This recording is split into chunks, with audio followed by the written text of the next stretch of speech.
Welcome to Correct Toes Training. Correct Toes were designed by sports podiatrist and elite distance runner Dr. Ray McClanahan, who was unsatisfied with the inconsistent and temporary results offered through conventional symptom management techniques, orthotics, medication, and/or surgery. He was also frustrated with his own persistent foot pain and recurring running injuries. I love long distance running, and I love walking, and I love hiking. And early in my life, since about age 17, I had chronic foot problems, I had chronic knee problems, I seemingly was constantly injured. And I loved running so much that when I was 17 years old and watched Chariots of Fire movie, I thought to myself, I really like this, I want to go to the Olympics. So I promptly poured my heart and soul into it and trained as hard as I could and ate as well as I could and read as much as I could. And unfortunately found that I wasn't achieving my goals because I was chronically broken down. For both his patients and himself, Dr. Ray desired to cure the root cause of foot problems, rather than settle for symptom management. He embarked on a mission to discover a truly curative method of foot care. Over time, through clinical experience, literature review, footwear analysis, and observations of unshod elite runners, Dr. Ray realized the powerful healing effect of rehabilitating and strengthening the feet, and that natural toe splay is an essential component of long-term foot health. I wondered whether or not it would be possible, instead of cutting the muscles that hold the toes into these deformed positions, would it be possible to stretch them slowly over time? Ultimately, he developed Correct Toes, a customizable and comfortable toe spacer that would enable his patients to combat and prevent common foot problems. With this new approach to foot care, Dr. Ray successfully reversed his own foot problems, as well as those of thousands of patients, for which he is thrilled and grateful. Today, Correct Toes have become a vital tool for those who find their highest joy when in motion. Why spread your toes? Spreading your toes provides natural support for your foot arches, strengthens your foot muscles, alleviates many causes of foot pain, encourages optimal circulation to your foot tissues by reducing impingement on toe nerves and blood vessels, helps eliminate overpronation, improves your balance, enables proper distribution of your body weight, provides stability to your ankles and knees, feels more grounded, enables proper low-impact gait, restores the natural beauty of your feet and toes. Correct Toes are top quality toe spacers. They are the only toe spacer that can be worn barefoot or inside appropriate footwear while walking, running, standing, and throughout your daily activities. They are constructed of medical grade silicone for maximum comfort, flexibility, and durability. They're hypoallergenic, antimicrobial, and safe for most skin types. Sizing. Everyone has a unique foot size and shape, so Correct Toes come in 3 sizes to provide a customized fit. Please note that the following sizes are approximations. Each person's true size is based not only on their shoe size, but also on their foot width, toe width, and natural toe splay. When putting Correct Toes on the foot, it's important to use 2 hands. You can try and spread your toes manually as a good exercise. And as you use 2 hands, use a rocking motion back and forth to place the product comfortably on the feet. When taking it off, we just do a reverse, also with 2 hands, pulling the product off gently. It's important not to push from one pressure point that can cause bending. You can see how the product buckles as we do that. Correct Toes may wear out and tear if using only one hand to force them on or peel them off. For maximum longevity, always use 2 hands to gently place or remove Correct Toes. Everyone has unique feet and individual needs. With this in mind, we've designed Correct Toes to be customizable. Use the chart below to modify your Correct Toes and optimize your toe spacing experience. Let's take a look at each modification. Today we are doing modifications on Correct Toes. And I have a medium-sized Correct Toes here in my left hand, as well as a pair of sharp scissors. You'll preferably want a pair that have a good point on the end. And the first modification that we always address is correct toes comfort. So people can have concerns about correct toes rubbing on their skin, creating skin irritation, blistering, or redness. And the way that we prevent that is wherever someone is getting a hot spot, say a little bit of redness, and they're concerned about a blister or a corn, we would remove material that is touching them in that area. So that could be a condyle at the end of a bone, it could be the top dorsal aspect of a hammer toe, or any number of variety of locations. So all the modifications that we'll go through today will prevent irritation and rubbing.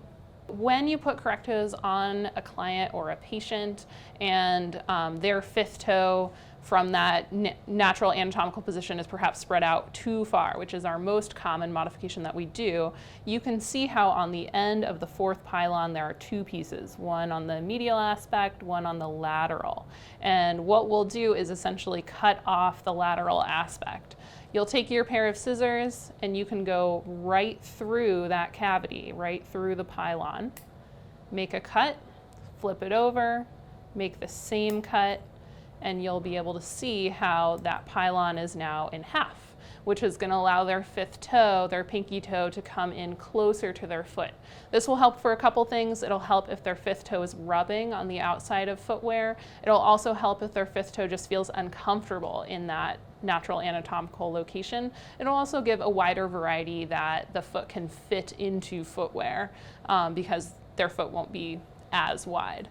Some people will complain that this little ridge here and here will then rub them. So the way I like to finish this off is to simply cleave off those two pieces.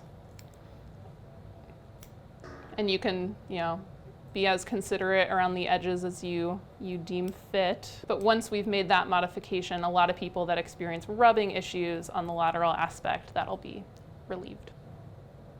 Occasionally we will have individuals where removing the outer half of the pylon still is not enough and they need even less spread or more space within their shoe. And when that's the case, we can cleave off the entire fourth pylon, which means their fourth and their fifth toes will touch. And we go right through this bit here. You can round it off on both sides.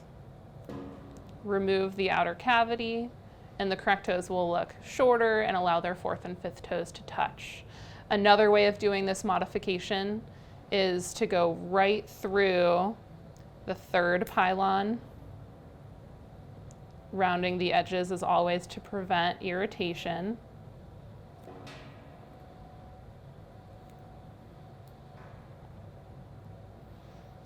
So this second modification will definitely help someone who has wider ends of their toes.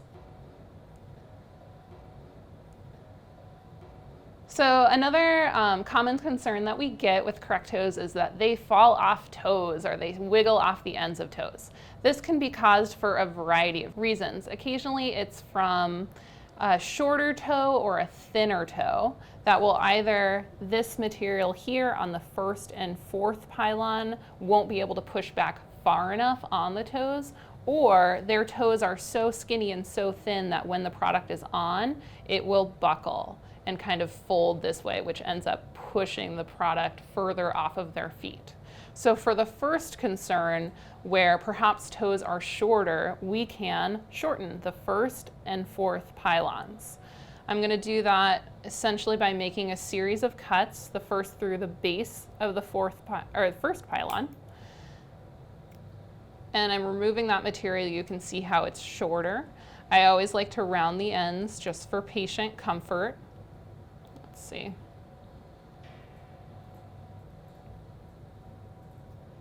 And then I'm going to do the same thing here on the fourth pylon, so in between the fourth and the fifth toes.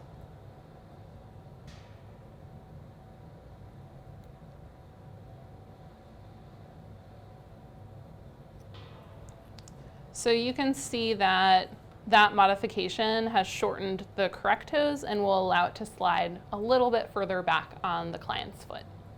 Another way to help with correct toes if they are sliding off your foot, rather than modifying correct toes, shortening pylons, or removing the base of the silicone would be to simply wear a toe sock under the product.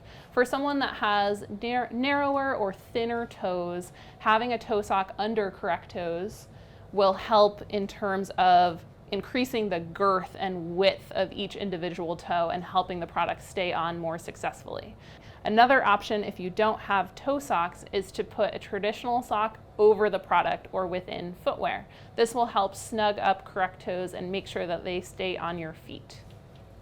So another concern that we get with correct toes is that they feel too tight around someone's toe. First, please try the next largest size. If this is a localized area and not the entire circumference of the toe, we can do modifications to help. If not, you may need to go up an additional size. But when we're doing a modification on correct toes, it's typically this material over the top, in between the pylons, and on the bottom, under the toes, that we can change to help expand the material and make it more flexible. So what I'm gonna do with the pointy edge of my scissors is I'm gonna make a hole, and I'm going right in through the top of the material, and I'm gonna try and keep this as small as I can. So a little bit, probably half the size of a hole punch, if you think of a paper hole punch. So you can see how I've made a hole there that as the patient or client puts on correct toes, the material will be more expansive. You want to be careful to not make the hole too big, because if it's too big, it can cause the silicone to rip or fail if the patient is pulling on correct toes to get them on and off. So on this pair, I have made the hole on both the top and the bottom. Common conditions where this would be useful would be where someone has a hammer toe and perhaps correct toes are impeding and pressing upon the top or bottom of their toe. For someone rehabbing a bunion who needs additional space in between their first and second toes, this cavity here can be modified to add additional material. Typically, the material that we add is from footwear. So everyone has old sock liners from previous shoes that they're no longer using. Any kind of thick, soft foam will do. I'm using an ultra liner here. And the way that we do this is we cut a small square or rectangle of foam.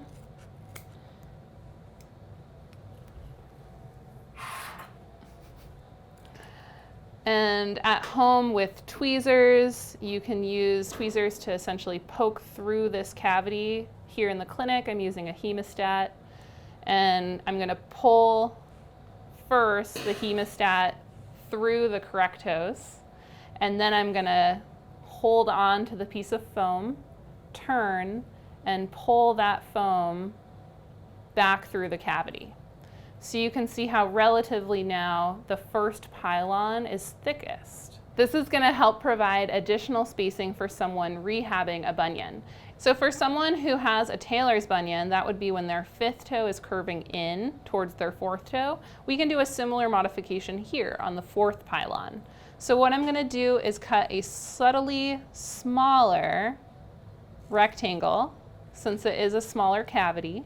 It should be noted that this type of modification should only be done after 3 to 4 months of consistent use of correct toes and not immediately upon purchase. So if you are modifying correct toes for hammer toes, the first modification we try to comfort the hammer toe is to create a small hole on the top and the bottom of the product.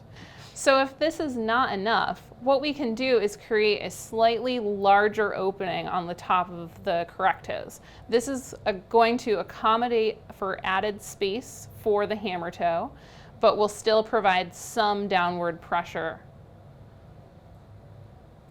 So I'm going to just create almost a half moon through the correct toes. And you can see how this modification will help a client or patient whose toe is sticking up in the middle knuckle. And you can do this modification at any area of the correct toes. For modifying for a corn, typically people get rubbing either in between their toes or on the tops of their toes. If the previous modifications that you've seen for tops of the toes haven't done the trick, you can always modify the pylons either on the outside of the first and fourth pylon or in between on the second and third. So what I'm going to show you is if someone were to experience rubbing on the inside of their toe. Similar to creating a hole that we showed earlier, I'm going to go in with the pointy edge of the scissors and I'm going to remove a circle of material. This is going to be about 1 centimeter long, 1/2 centimeter across. And you can see how removing material will allow a knuckle to have a little bit more space going into the material. It will have less pressure pushing out in one specific location. So this modification can be done anywhere along any of the pylons of correct toes. If you are needing to modify correct toes to accommodate webbed toes, we will simply remove the pylon that is in between the toes that are webbed. So for example, in between the second and third toes, if those two are webbed, we can remove either half, partial, or the whole pylon in between those two toes. So I'll start with half, and I am going to cut into the product and just kind of take out a horseshoe shape of material that is in between the second and third toes. So you can see how I've shortened the second pylon, which is going to allow someone who has a partial webbing to slide correct toes on a little bit further back on their toes. For someone that has a full webbing, we would need to remove the whole pylon. So what I'm going to do is remove from here to here all the way through. So I'm just taking my scissors and cutting correct toes. You can see now how there's no material in between the second and third toes. Of course, these edges here can be rounded to the patient's comfort.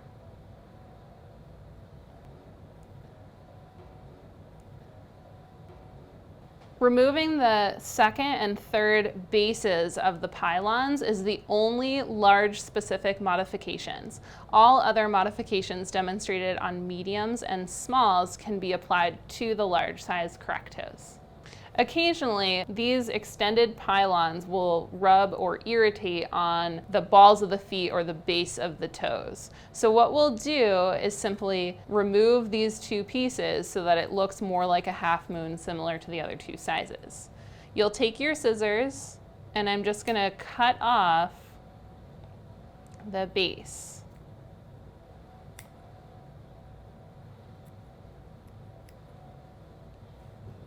And I'm going to flip it over and do that on both sides.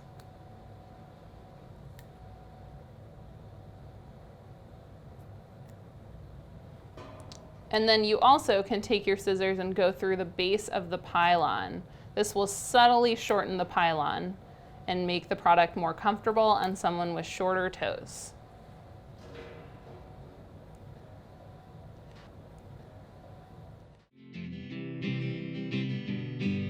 I really hope that after watching the Correct Toes instructional video that you will feel comfortable employing this tool in your own natural foot health, and that you will also feel comfortable making whatever modifications are necessary to make correct toes fit your individual feet. We're here to help you, and we wish you a lifetime of good foot health.